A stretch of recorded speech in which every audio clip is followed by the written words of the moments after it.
Good morning. It's great to be here. Last time I was in Atlanta was about 10 years ago, and you guys have made some progress here in terms of building a few things, and highways and everything else. So it's delighted to be here and tell you a little bit about our story back at Rutgers, Robert Wood Johnson Medical School. Please feel free to interrupt if you have questions. I'm just going to give you a little bit of information. We'll kind of do a little bit of ACO 101 in terms of information. I apologize if many of you are experts and know this, but I just thought I'd get everybody on the same page. And then I'll tell you a little bit about our journey at Robert Wood Johnson Medical School, which informing an integrated delivery system. So with that, let me turn to the videotape here.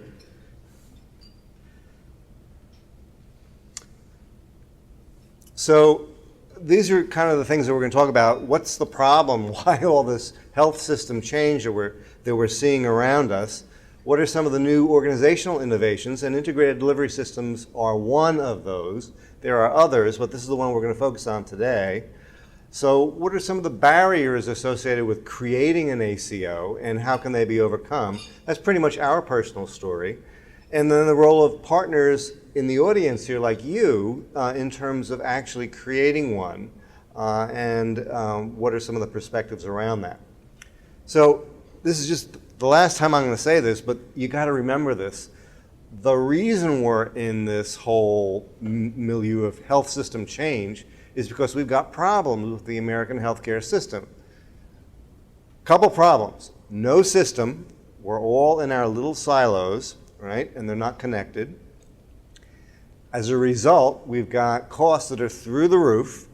I was talking to somebody earlier that Yui Reinhardt, a friend of mine down at Princeton, has said, we're America, we can spend whatever we want on healthcare.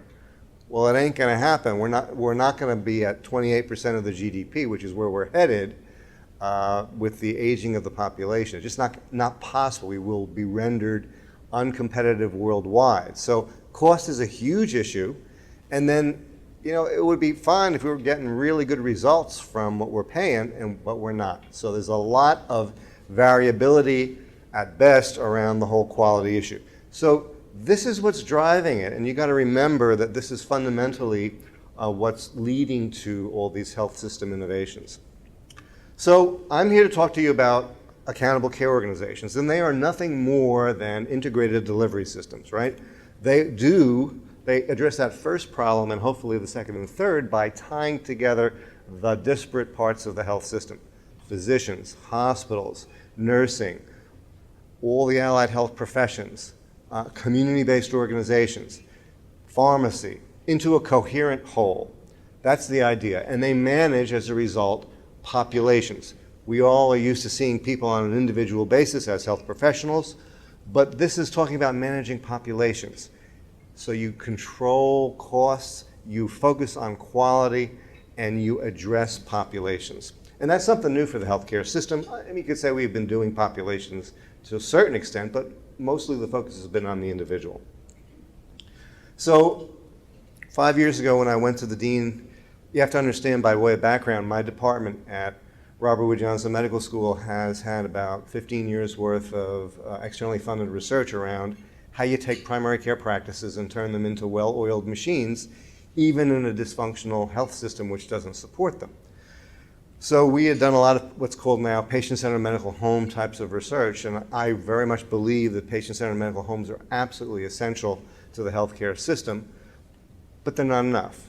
So I went to the dean 5 years ago and I said, Peter, you know, we need to build an ACO. And, you know, you ever get the deer in the headlight look? He kind of looked at me and said, what are you talking about? What's an ACO? And indeed, 5 years ago, there really wasn't a very good understanding of what they are. We now have a pretty good understanding of what the essentials are within accountable care organizations. And again, when I say accountable care organizations, I don't even use the term anymore. I talk about integrated delivery systems because accountable care organizations, in a certain sense, have become a parochial term, kind of hijacked by Medicare. But the concept of an integrated delivery system is a broader one. Accountable care organizations are one type. But let's talk a little bit about what the ACO essentials are.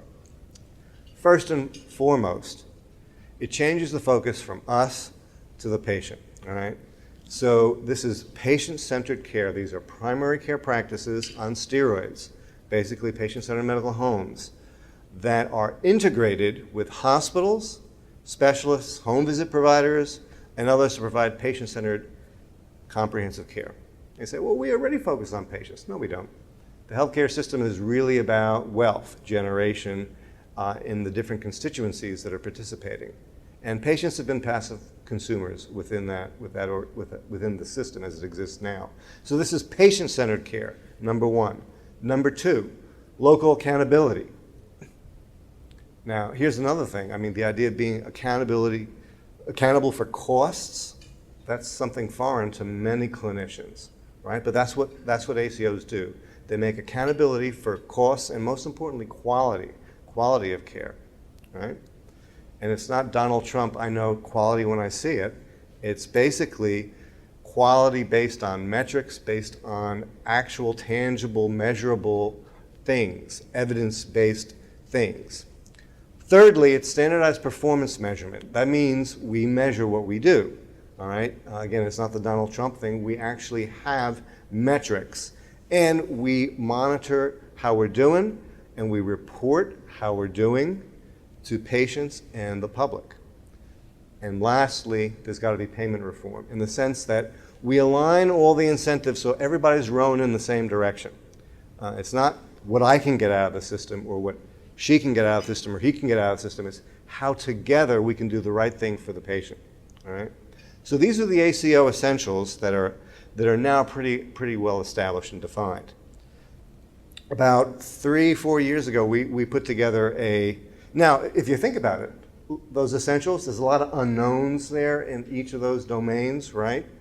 So we believe, and we put together a paper a couple of years ago with the dean, with the university hospital president, that actually academic health centers are probably in the best position. They're least likely to do it, but they're in the best position to actually address the integration of the delivery system, because there are questions that need to be answered by research. There are questions in terms of workforce. We don't have the workforce out there for the 21st century health systems, but we need to develop those. So academic health centers are actually a good place to do that.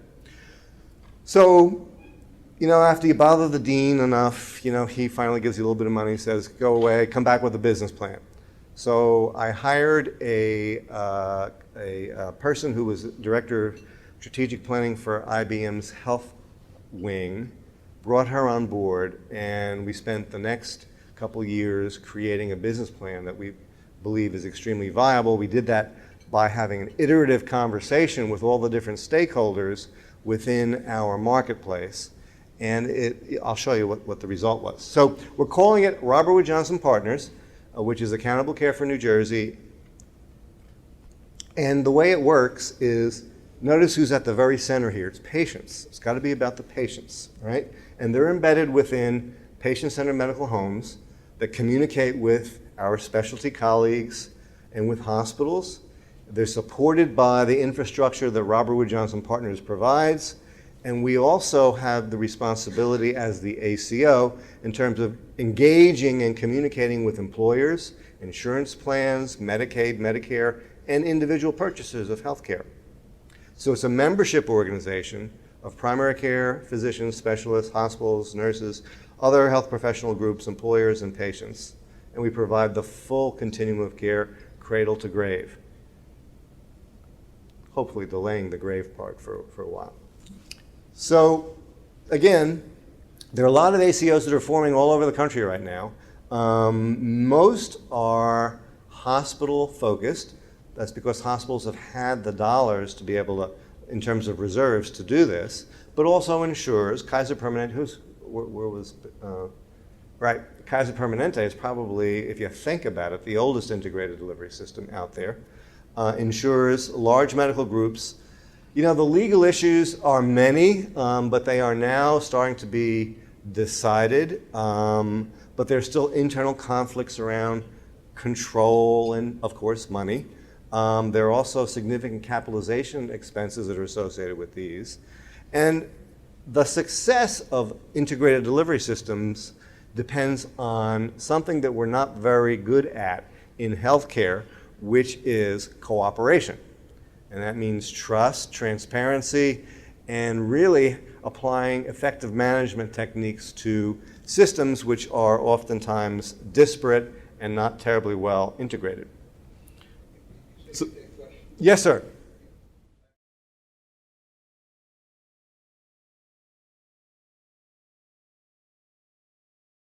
Relationships, contracts, basically the money flow is a big determinant of what is actually aligning the people, right? You want to get them working together. Well, and we'll talk a little bit about how that money flow works in just a few minutes. That's a good question. So this is kind of the range of integration across America right now, and ACOs are over in one direction.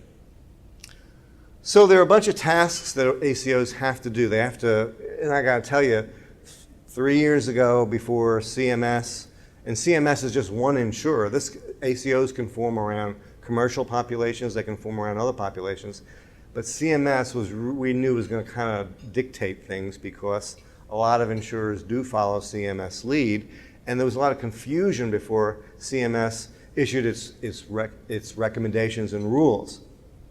There was a lot of confusion after CMS issued its regulations and rules. Unfortunately, they did modify it somewhat, but it still is the product, I think, of a government committee with all that entails. But they're there. At least we have something now to guide us in process. But you've also got to develop, most importantly, patient care processes that cross the continuum of care. So if a patient goes from the primary care office to the specialist, winds up in the hospital, comes back out of the hospital, hopefully alive and well, maybe needs home care, all those pieces have to be tied together, all right? You've got to be able to negotiate payment models with payers and develop disbursement models for any savings that exist. Big issue has been IT, right? Healthcare is probably the last huge industry. When you consider the amount of the GDP that's going to healthcare, we still are in infancy in terms of the technology that we've got, right? And these systems, a lot of times, if they're there, don't even talk to each other very effectively. So IT is an important thing. And then you've got to build the capacity to continually learn, because thus what we see today in terms of integrated delivery systems will not be what you see tomorrow, because the systems will evolve. So this is sort of the one-on-one piece, ACO one-on-one piece. How do they achieve value, which is really, really what the issue is, right? And it's all about accountability. And so we're going to talk about patient attribution, population cost budgeting, defining benefits, payment models, and then performance measurement and feedback. So if you're going to be responsible, you got to know who your patients are. And if I'm a provider or a physician that is responsible for X number of patients, I got to know who they are. So they're usually assigned on the basis of patient designation, although CMS, as an example, will do it on the basis of a retrospective utilization review of who the patient is seeing on a frequent basis. All provider claims and costs are tracked working with an insurer. They usually are the ones who are providing the data, and CMS is an insurer. So there is patient attribution in terms of who is responsible for which patients. Then you got to develop a budget, right? And this is done on the basis, once you know who the patients are, you can take a look at their history. You got baseline data and risk assessment. There's a claims analysis that's performed in terms of where we're spending the money, right? So that we can budget on a future basis. There's trend modeling and risk adjustment. You've got to be able to, one of the big colossal failures of the HMO movement in the 1980s was the failure to risk adjust. And so there were certain clinicians who were disadvantaged by taking care of sicker populations. So hopefully we will avoid that morass. And then you've got to be able to monitor your results, right? So the whole issue of developing a budget and adjusting it according to the patient population is very, very important. Thirdly, you've got to be able to define member benefits. So in our integrated delivery system, there are basically different partners that we have here. The patient is at the center. What do they get out of it? Well, they get things like waiver of copays and certain fees. They do. There's good evidence now that patient-centered medical home basis for the primary care piece, in fact, does improve outcomes, reduces mortality, improves morbidity. So they get increased access and all the patient-centered medical home benefits. What do hospitals get? They get shared savings, a piece of the shared savings. Where is the savings going to come from? Generally speaking, it comes out of the hide of hospitals for avoidable utilization, like ambulatory sensitive conditions that are managed better in the outpatient setting so that people don't wind up in the hospital. Well, they got to have a piece of the shared savings as well to make them whole. They also, hospitals get a defined patient population. The PCPs, we talked about shared savings, care management fees, we'll talk about in just a minute. Insurers, they get to retain or grow market share. Specialty physicians and clinicians, shared savings, defined patient populations. And then the employers, of course, the payers, want shared savings, better healthy employees, and more productivity. There was a study done out at Boeing in Seattle. They took their sickest employees, right, and put them into a patient-centered medical home linked to an accountable care organization. And there was 20% savings in terms of the total cost of care. That's huge when you think about it. Remember, the sickest patients, the sickest employees. But the thing that really rocked their socks, basically, their recidivism in terms of people showing up for work dropped by 50%. So the sickest patients, remember, these are not people with minor colds and sore throats. These are folks with severe chronic illnesses. 50% improvement in terms of their showing up for work. The economic implications of that, huge, huge. So you got to define your member benefits. Then you got to have a payment model and an incentive plan. So how are you going to calculate savings? How do you know when you've got savings? There are different methodologies for doing this. You can compare this year against last year. You can look at the rate of rise in a particular marketplace and the ACO's membership versus that. And you can look at actual versus expected. There are a number of different methodologies, but you got to decide on what methodology you're going to use with the payer. And then you've got to have a bunch of different provider payment models. And there are a bunch of them out there. I'll just show you what we have used. We got basically two models. One is for primary care, one is for specialty and hospital care. At the primary care level, we've got fee-for-service prospective payment, otherwise known as capitation, but we don't use that word because it's radioactive. And then pay for results, which is gain sharing. So every payment methodology has its pathologies, okay? Fee-for-service, the pathology, you get more utilization, right? But that's not so bad at the primary care level. We want to encourage contact between patients and their medical home team. So that's important. Prospective payment, look, chronic disease management is, if you look at who's getting sick and really utilizing a lot of services, it's the folks with chronic disease. So we want to pay primary care practices to actually manage those people effectively. So there's a prospective payment piece. And then finally, there's a pay for performance, and that's how primary care is going to get remunerated. At the specialty and hospital level, we have a blended model, again, fee-for-service. We're not disrupting, at least early on, the fee-for-service model because, early on you want to get specialty folks to participate, so that's really good. And the hospitals will get their DRGs. But they also have to share in any savings that occurs. So that's how our hospital partners, our specialists are going to get paid. So you've got to create incentives as well as pools for different things, like offset of revenue reductions to hospitals or emergency departments, as an example. In our system, which is basically built around an academic model, we are actually taking X amount off the top to go into the academic mission for research and for education at Rutgers. So, there are different pools that you can create as well, but you've got to have incentives, right? So here's where the rubber meets the road. You got to be able to measure what you're doing, right? And here there are a couple issues: measurement, selection, data sources and collection, standardized sets of measures, targets, performance calculation, etc. So there's now good evidence around the country that if providers are not involved in measurement selection, you ain't going to get there. Why? Well, as you know, the old joke about putting 5 lawyers in the room and you get 300 different opinions. Try that with physicians or nurses or other clinicians that are out there. Same deal. So they've got to be involved in selection. But the thing that kind of cuts all that out is if you get patients in the room too.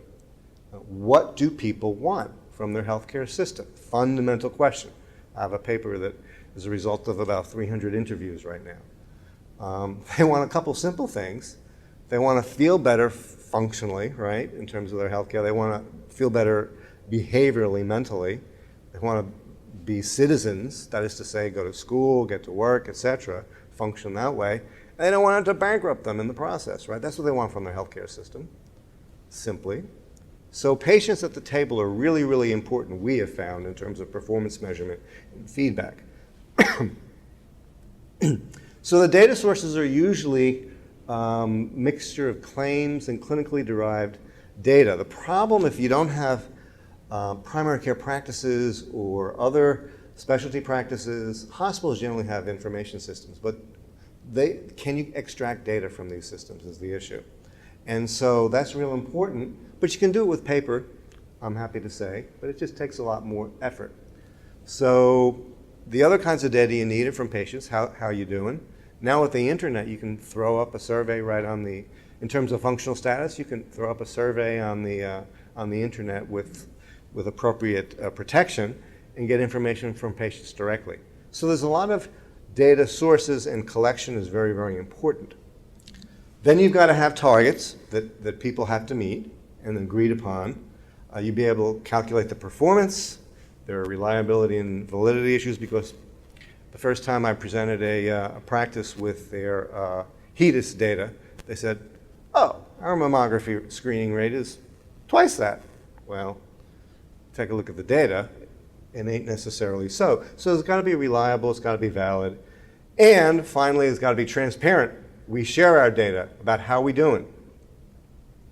So this requires information integration, test tracking, referral tracking, performance reporting and improvement, excuse me, registries are important, etc. So if you haven't got systems like this, you got to at least have plans for developing them. And my advice is to do it on the cheap, because the system you buy today will be obsolete tomorrow. So we basically look at each of these domains and see if there are ways we can patch things together on a reasonable cost basis that don't bankrupt the system. So now I'm going to move it, that's sort of the ACO 101 in terms of how they achieve value. Now I'm going to tell you our story, basically. So I don't know how much you know about Rutgers University, Robert Wood Johnson Medical School, but we're located in New Jersey, in New Brunswick, New Jersey. We are about, 45, 50 miles from New York and Philadelphia, each direction. We're in the middle of the state, on the banks of the Raritan River. And so 4 years ago when we started this process, we really decided to target our Central New Jersey marketplace, which was something that, being far enough away from New York and Philadelphia, we figured we could pretty much target successfully. And I won't bore you with all the travails, well, some of them, but all the travails, just to say that if you want more details, there was an article published in Health Affairs last November that kind of gave our progress to date as of that period of time. But what we found as we went through this journey to accountable care, creating an accountable care organization, was there are a whole bunch of barriers and there are a whole bunch of facilitators as well. And so we're just going to talk a little bit about them for a few minutes. So the first barrier was, what the heck is an ACO? What the heck is an integrated delivery system? Because it's so foreign to what we've done. Integrate, collaborate, work with other health professionals in a coordinated, comprehensive fashion. Why would we want to do that? So the idea of it makes sense, but how do you actually do it is a little bit more difficult. So there were issues. Well, show me a model. Give me an example. And of course, there weren't too many examples. There are a few, however. For instance, Kaiser Permanente. And so now, if you look at the landscape, there are actually a lot of models. But back then, it was like, well, Kaiser Permanente is kind of an integrated delivery system, right? They have hospitals aligned with physician groups and other community-based organizations. Okay, there's one. Mayo, maybe, in a few locations. But beyond that, there weren't a whole heck of a lot. Since that time, we see systems that have emerged across the country that are integrated. I mean, Cleveland Clinic, as an example, now owns a whole bunch of territory around the Cleveland area, as well as getting referrals in from around the world. Hopkins has evolved Johns Hopkins Medicine, which has a whole host of hospitals, physician groups, and others associated with their tertiary quaternary centers as an integrated delivery system. So now the good news is you don't have to look that far for models. There are models out there, and that'll help in terms of conversations that you're having. But conceptual barriers was a real problem. The other thing, of course, is always the money. So the estimated cost for doing something, if you really want to build one from scratch, costs dollars, costs significant dollars, millions of dollars. It doesn't have to be what, anybody here from Price Waterhouse? Good. It doesn't have to be what Price Waterhouse told our new university president. It's going to be a factor of 20 million to 25 million. It's not going to be that much.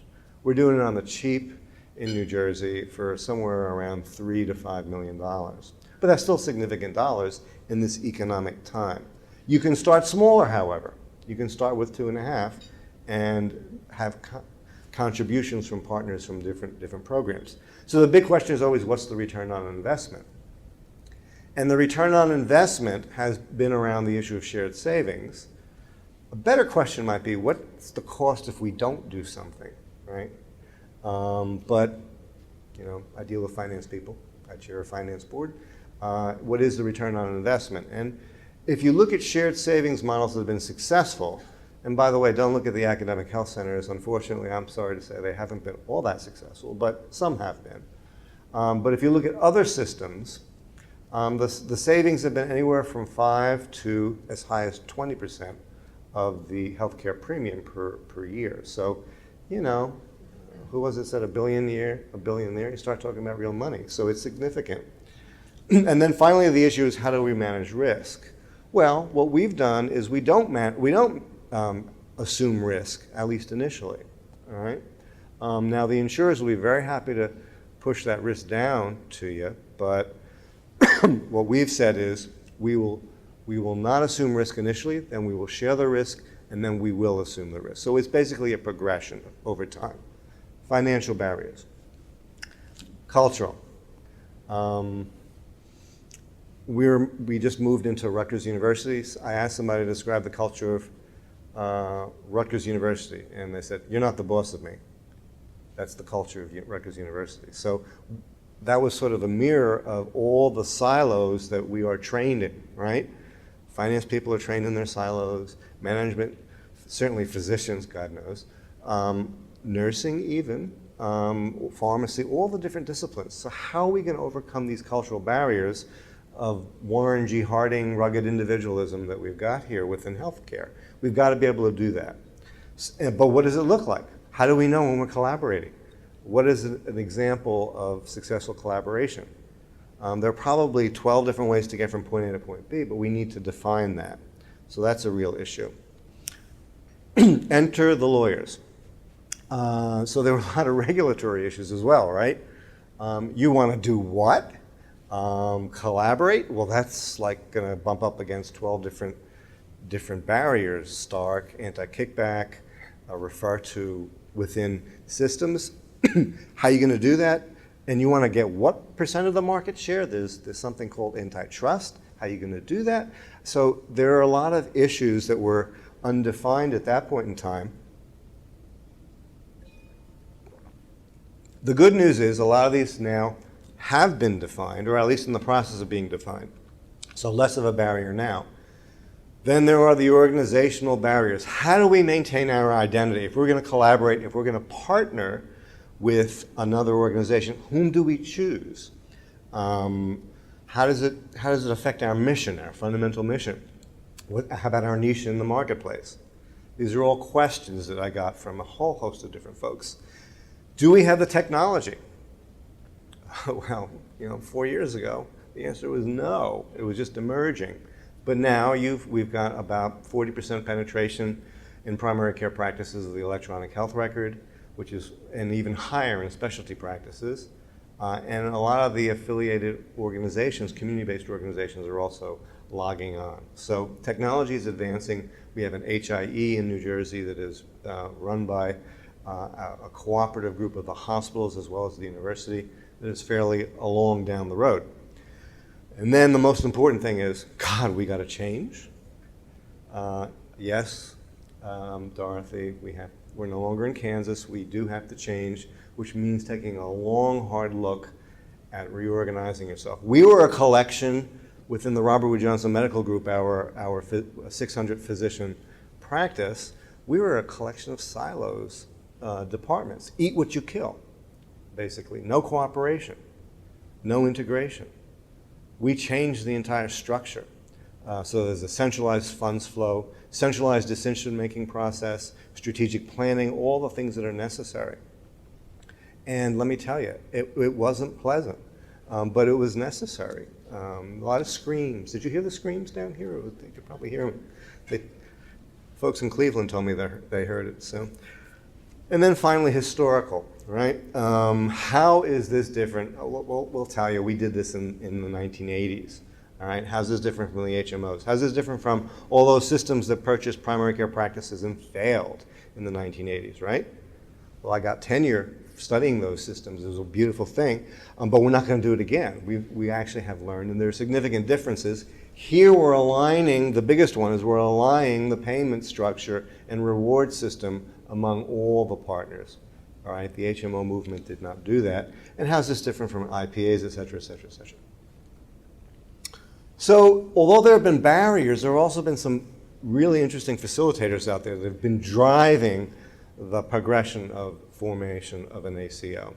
The biggest one, of course, is the demand from purchasers for value. We ain't gonna go on spending what we're spending and getting garbage. This is a direct quote from healthcare. Anybody know Paul Grundy from IBM? That's what he goes around telling people in health systems is, we buy garbage from you guys, and we ain't paying for it anymore, all right? Well, that's basically the message. Every single business person, I've spoken with just about all the Fortune 500 company CEOs now in New Jersey, as well as a large number of the small business population. They say, we can't afford you anymore, and you've got to demonstrate value. So integrated delivery systems are one way of demonstrating value. What's going to happen with Obamacare, exchanges, hard to say. A lot of this, in terms of the solutions, are polarized by the ideologies that are out there. But I will tell you one thing.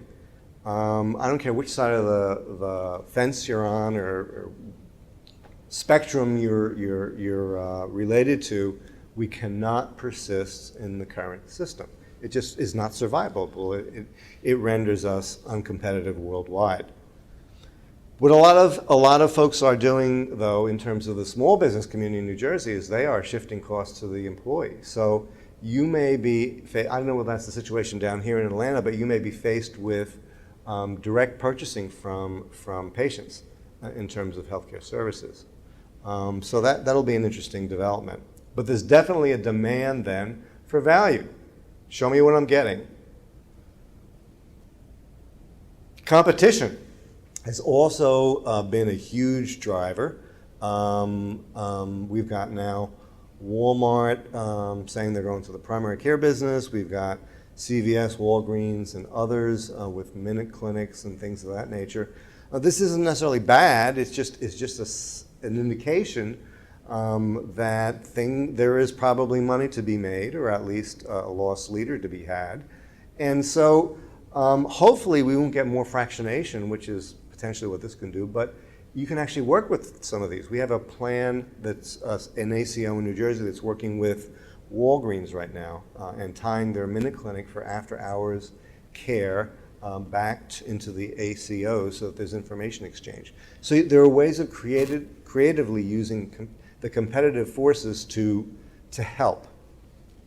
Big problem in New Jersey. We rank 48th out of the 50 states in number of family physicians per population when you add in general internal medicine, general pediatrics, nurse practitioners, PAs, anybody that's doing primary care. We're still in the bottom 5.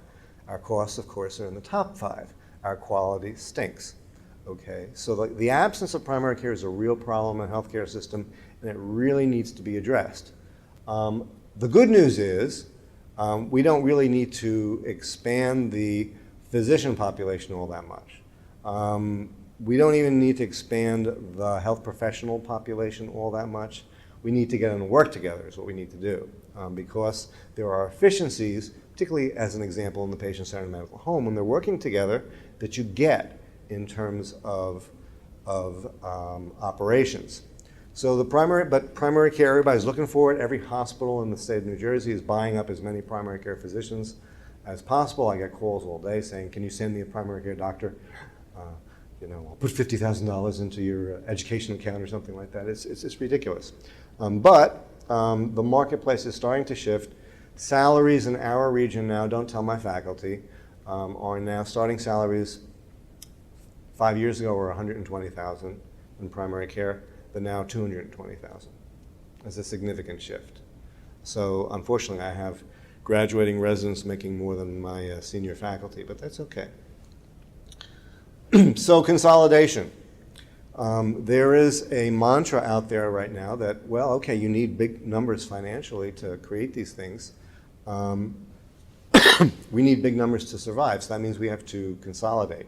And indeed, there is a lot of consolidation going on in the marketplace. I mean, in New Jersey, we have hospitals buying hospitals buying hospitals. That doesn't make any sense to me, but they're doing that. They have hospitals buying primary care practices, all this consolidation going on. And we are starting to see the emergence of physician consolidation, professional consolidation as well. And this is probably a good thing. It makes it easier to negotiate, certainly, with a large group, but there is a lot of consolidation that will take place. I don't know how much is going on here in Atlanta, but I think, Mark, you said you were down to about 4 large systems, pretty much. Do you need 4 large systems? Maybe there'll be 3. Who will they be? Whom will you work with? These are all questions.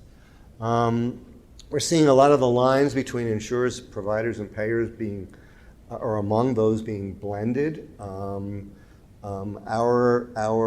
addition to the CMS application, which we put in, we're also working with the 2 largest insurers in the state of New Jersey. They may take a financial interest in 2 subsidiaries that we are putting together within the integrated delivery system. That would be a very interesting model. Aetna has done that in many places around the country already, as an example. Others may as well. So this is something that we're seeing drive the formation of integrated delivery system. Now, this is the good news for academics. There's a lot we don't know.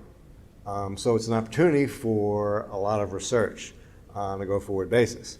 So there are the known knowns and all that stuff.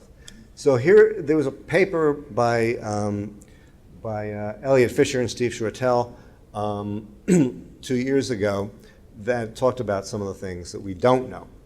And these are still valid. Organizational capabilities. Do presumed requirements for success within integrated delivery systems actually predict performance? Well, that's a good question. How are the tools and processes best implemented in different organizational settings? Will what works in New York City necessarily work in rural Arizona or vice versa? So that's a good question. What about patients? Can these ACOs meet the needs, particularly of vulnerable populations, given the likelihood of expansion of these folks' access in January 2014? It's a really good question. One of the things I'm working with, we have a part of our academic setting is Children's Specialized Hospital, which is a largest rehabilitation hospital in the country. One of the populations I'm particularly concerned about and that we're focusing on developing integrated delivery systems around are folks with developmental disabilities, kids with developmental disabilities. If you look at the Medicaid budget, a huge chunk of the Medicaid budget goes to folks with developmental disabilities, and it's really, I would say, still very disorganized into fiefdoms within the government structures in many places. So how are we going to care for these folks in integrated delivery systems of the future? So impact on patients, and that's just one example. There are many others in terms of vulnerable populations. Contract design. What's the optimal way for developing reward systems? You know who we haven't rewarded? The patient, right? In terms of financial rewards. I know we've tried Netflix, movie subscriptions and stuff like that, but they haven't been very, very effective. Kind of went the way of Netflix CDs that you got in the mail. But one of the things we're looking at Rutgers right now is how do you incent patients? I belong to a mutual company for car insurance. Car insurance in New Jersey is very expensive. But if everybody in the insurance company has good driving records and doesn't crash as much as the people that are not in, we get a nice big fat paycheck at the end of the year. Boy, that kind of motivates me to slow down from 85 to at least 75 miles per hour. So, I mean, there are all sorts of things around contract designs and reward systems that we need to figure out. What about the impact on community level health and costs? So, integrated delivery systems. What's the effect going to be on the visiting nurses health system here? I actually think you'll see in a minute, it's a huge opportunity, but there are a lot of community-based organizations that need to be tied into the integrated delivery systems. Why? Because they actually help to improve care, lower costs, and improve care. So what does this all mean? Well, for patients, it means that these seamless continua of care through integrated delivery systems are going to evolve. You're going to see more and more of them. Every day brings a new one to the marketplace. Coordination and comprehensiveness, which are things that weren't necessarily at everybody's tip of their tongue, are going to be valued and rewarded. Purchasers, there's no question about it, are going to limit their costs. There isn't, I think I said earlier, there isn't a CEO of a small business that I've spoken with in New Jersey that doesn't say they're going to give their employee a check for $5,000, say, go purchase your health care on the exchange. We don't have one in New Jersey, but wherever it emerges or whatever kind of system emerges to compare costs, and have a nice day, okay? Because they can't continue with skyrocketing costs of care. So the hope is that we'll get better quality and lower costs, or otherwise not known as increased value, and there's good evidence initially that this may be the case. What about providers? It means that for the most part, if you're still insistent on being independent, you'll probably enter a niche market. So we're seeing concierge services right now are growing left and right, but others will choose among different systems of care. I forget whom I was talking to earlier, but we have our physician strategy as an example. We can divide them up into three categories. Those who say, take me, I'm yours. These are the practitioners that are out there that are unaffiliated. Take me, I'm yours. They're not necessarily the ones you want to have. They were kind of the ones that got bought up in the 1980s. Then there's the ones over here who say, get off my property, I don't want to talk to you, and I don't ever want to integrate with anybody. Well, okay, we're not going to deal with them. But then there's the vast middle that are saying, we know health systems are changing, healthcare is changing, we know the systems are emerging, how can I participate in a way that makes sense and promotes change, gets us value, which is where we want to be. So learning how to collaborate becomes very, very important. I think the downward cost pressures will accelerate. Doesn't mean that the cost of care will not continue to rise. It will, just by demographic means. But the point is to maybe bend that curve a little bit down.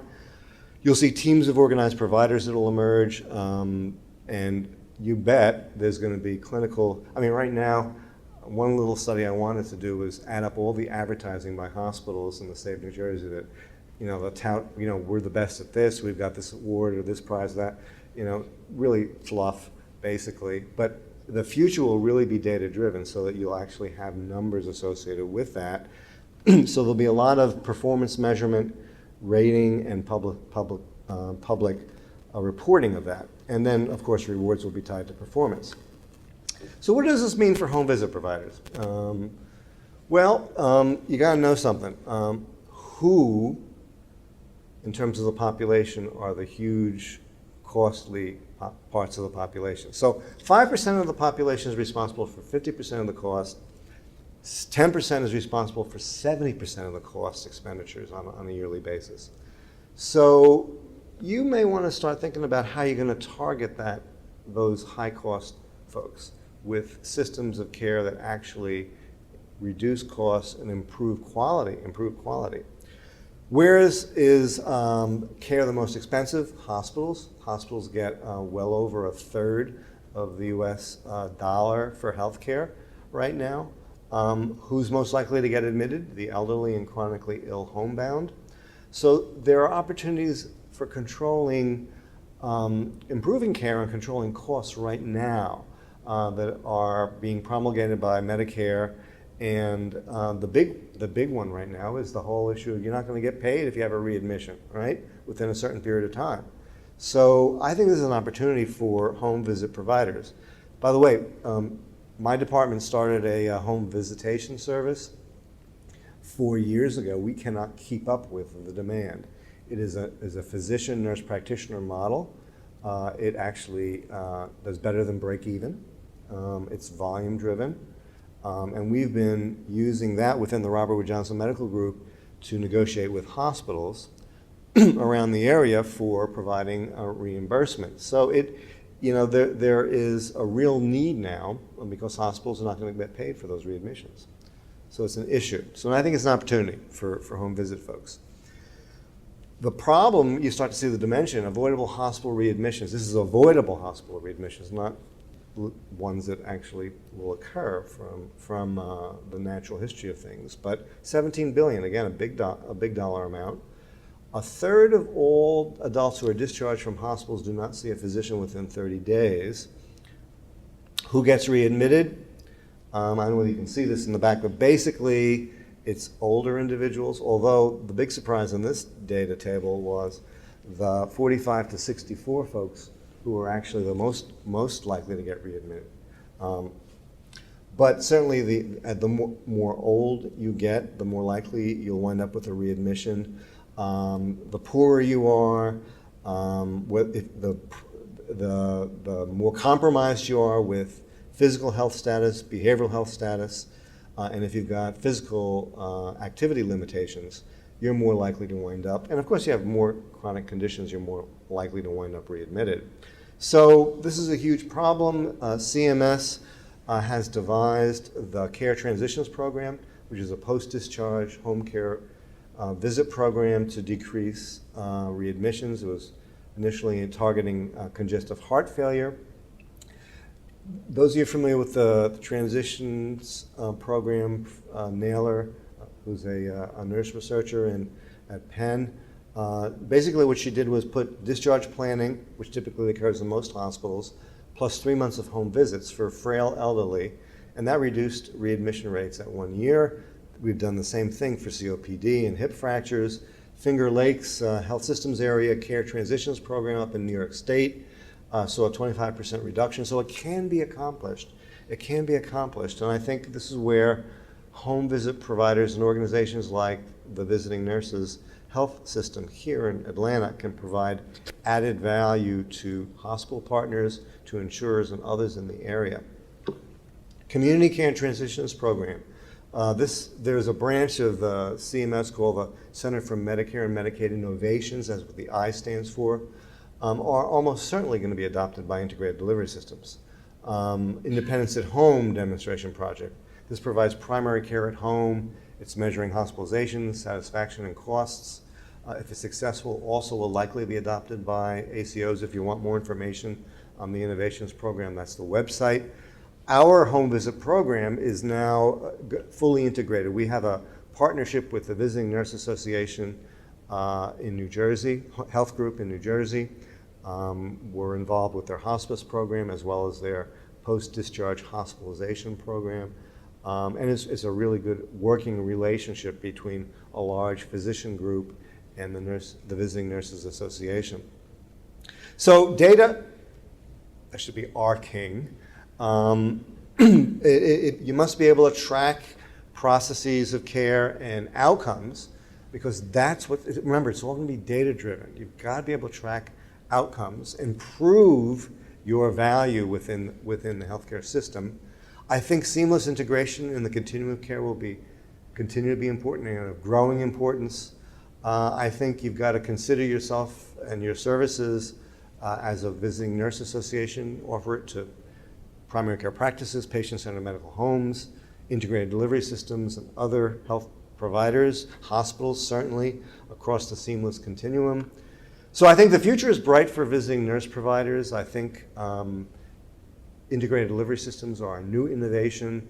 I don't care whether they're called ACOs, integrated delivery systems. We just cannot continue to spend what we're spending and getting the lousy quality that we're getting in terms of the healthcare system. So change is upon us. And I think you folks are all well positioned to benefit from these changes. Got to learn to collaborate. All right, I'll stop there if anybody has any questions.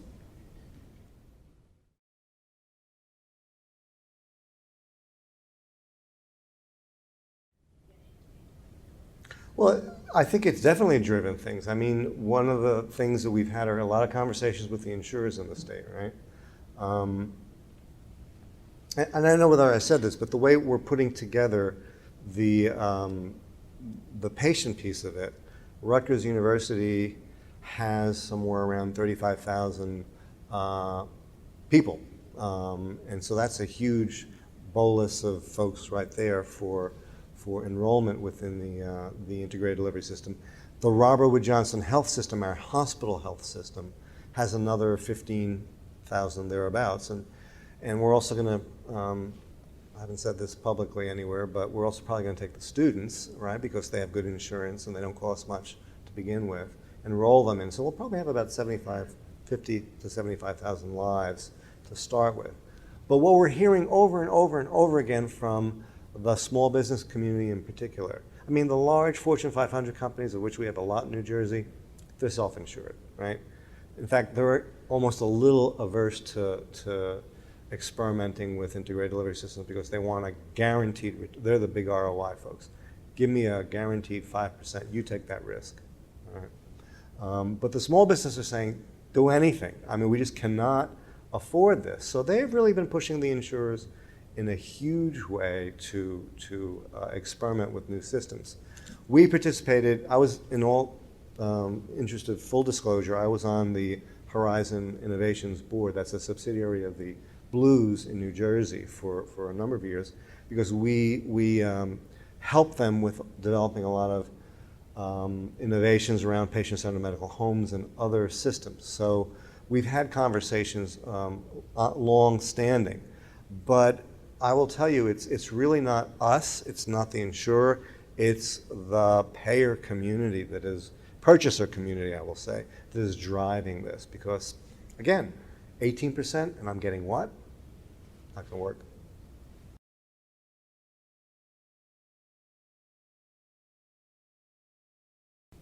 So we're gonna actually be a small piece of the market to start, and that makes our lawyers happy in terms of antitrust issues. Although I gotta tell you, the rapid consolidation that's occurring, particularly in the hospital marketplace, is going to be interesting to deal with, because you know the independent hospitals in New Jersey now, you know, there were about 50 acute care hospitals in the state.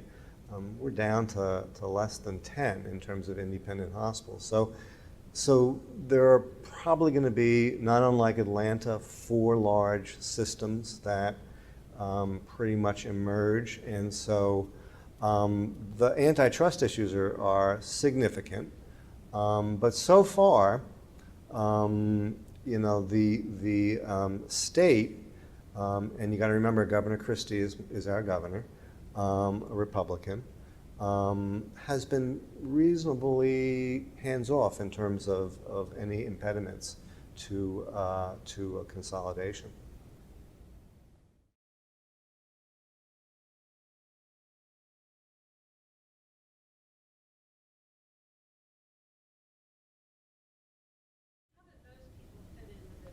Yeah, it's a real concern because, I mean, in New Brunswick, my department runs an FQHC. And so there's going to be this tsunami. We basically do primary care in the city, my department. So there's going to be this tsunami of folks who are going to be, as of January, newly insured, you know, at Medicare rates, reasonable rates. Not great rates, but reasonable rates. But the population that is left untouched are the undocumented folks that are, you know, that are significant in terms of number, and how we're going to reduce utilization of the emergency department. They will not use an FQHC. They will not use our primary care sites for a variety of reasons, is a problem. And I don't have a solution for it. I don't know, you know, the folks who will be uncovered still varies from location to location, but it is a problem. It is a problem, and I think that burden will fall, as it has in the past, to hospitals and particularly emergency departments for episodic care. We're doing a number of things to try to address it, but they're short-term stopgap measures. We're putting clinicians in the school systems where, although folks may be here illegally, their kids go to the school systems, and so we access the parents through that mechanism. But it's a problem. It's a problem. I mean, there are other vulnerable populations that, by and large, though, they're Medicaid and they're insured. So it's still a problem, but it's not as big a problem as no insurance.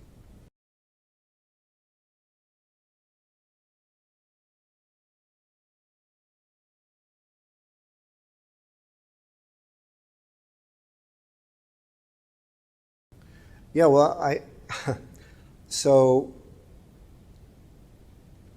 I guess where I would back up and say, don't undervalue the strength that you have in terms of the services that the post-acute, post-hospitalization is really what you're talking about, care provider provides. That readmission non-payment is a really potent driver for hospitals to change behavior. Now, some hospitals have gone out and, you know, built home care systems and things like that, you know, and that's certainly been one strategy. But to me, that's duplicative and provides a cost that they could do a lot cheaper if they were to work with existing home care providers. And in New Jersey, we've done the latter because we believe that they bring significant value to the table. Plus, they've been doing it. They know how to do it effectively and appropriately. And now there are data to support that. So I would say don't underestimate your value, but you got to have data to demonstrate that. The sweet spot now with hospitals is the readmission rate. But ultimately, you know, it's also going to be how well you communicate with the primary care provider, if there is one out there, how well you integrate with other home care services, outpatient services, rehabilitation services, other things. I mean, the biggest problem we see right now, we've got a hospitalist program, so we've got the inpatient covered, We've got a fairly good primary care network within Robert Wood Johnson Partners. We have a partnership with the Visiting Nurse Association in New Jersey. We have, the specialty side certainly covered. The place that we are targeting right now, which is a real problem, is the subacute care facilities, right? Because many of them are independent. They're not linked in any way. So what happens? The patient gets discharged to a subacute facility. They see another provider because we're either excluded or whatever, and then they bounce back to the hospital. Well, our hospital partners are waking up and saying, ooh, this is a problem. Maybe we should work out an arrangement. And that's where in New Jersey, the VNA, our home visit program, et cetera, becomes so important. So I think there are opportunities, I guess is what I'm saying.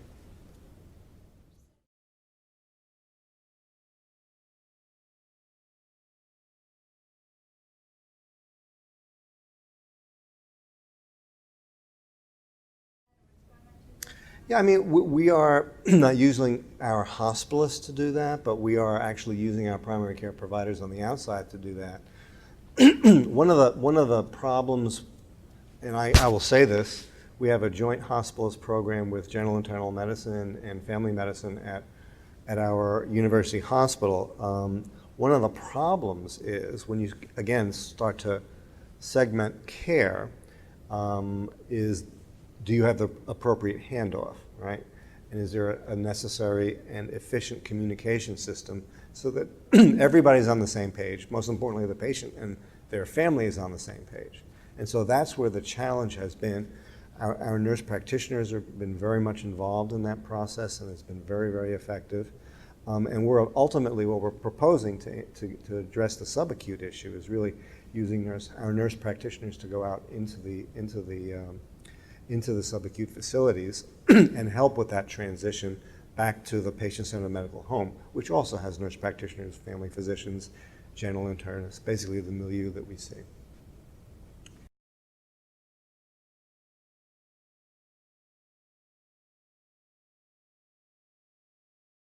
Well, it's the issue, I think, of getting everybody aligned. I mean, all the different stakeholders, right? IPAs are usually about negotiating the best price for the physician or clinician services. That's usually what they're about. The word quality, excuse me, my allergies are kicking in here. The word quality doesn't oftentimes enter the equation. With integrated delivery systems, the word quality is usually, I mean, you can dumb down the cost just so much, but then the conversation has to be about quality. In ACOs and integrated delivery systems, the quality piece is usually up front. And the insurer is usually at the table, and everybody gets a piece of the benefit if, in fact, there are savings or cost reductions, we'll say, against a rate of rise, for example, including the patient. Don't forget about the patient. We haven't figured out how to incent the patient, right? So what we're envisioning in Robert Wood Partners is patients will be incented. I mean, there's all kinds of technology, right? Let's say you have a type 2 diabetic, 30 pounds overweight, right? They could be cured if they lost 30 pounds, right? So now we're looking at systems that actually have, you've heard of these crowd, what do you call them? What do you call them? Yeah, well, these crowds that form around a particular issue all of a sudden, right? Well, how about exercise in the morning? We're in an urban area, and so people are looking for safe places and people to exercise with. We'll get a walking group together, and we're looking at a program that actually does that. And it'll buzz the patient in the morning, and it'll remind them, right? Now, obviously with patient permission. But that information then is going to be tied back to the patient-centered medical home. And there's a nurse, and the nurse team leaders, we have 3 teams in our office, our flagship office, led by a nurse. And those nurses, if the patient's on their team and that patient hasn't exercised, this is all with patient permission, they'll do a reminder, right? And if you provide the feedback to the patient, look what it's done to your hemoglobin A1C, it's come down. Hey, you've lost 5 pounds, right? I mean, there are a lot of potential abuses around reward systems as well. We can get into. I had a really nice screaming match with someone who, a student in the School of Public Health, that said, "This is Big Brother, you know, beyond belief." Well, it has to be patient controlled, obviously. But there are things you can do that actually reward patients. And that's one of the things we haven't done. They've been passive participants. So I think we need to do that. And that's what integrated delivery systems will do.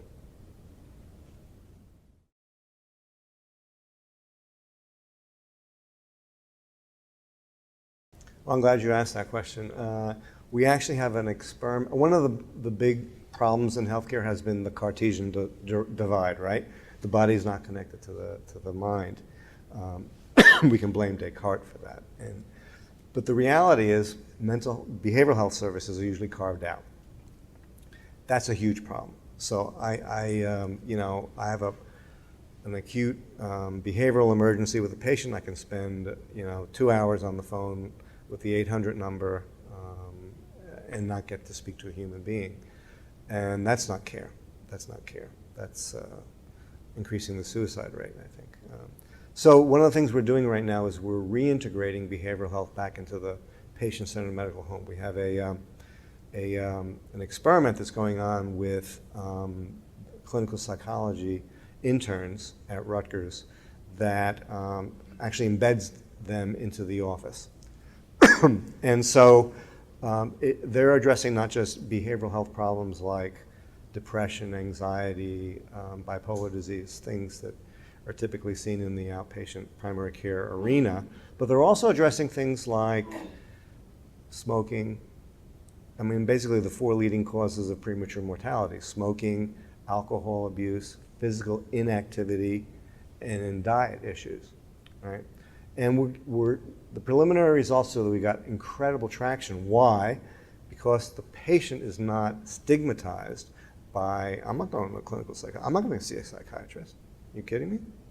But if I go to see my family doctor, then it's less of an issue, and they happen to be seeing the behavioralist at that time. And there's better communication. They're part of, they're tied into, they're in our electronic record. So there's excellent communication. So we're anticipating that model will be expanded throughout entire Robert Wood Johnson Partners territory. And dental care, I guess, is the same issue. We haven't explored dental right now, but it's on the radar. Well, thank you very much. This has been really good.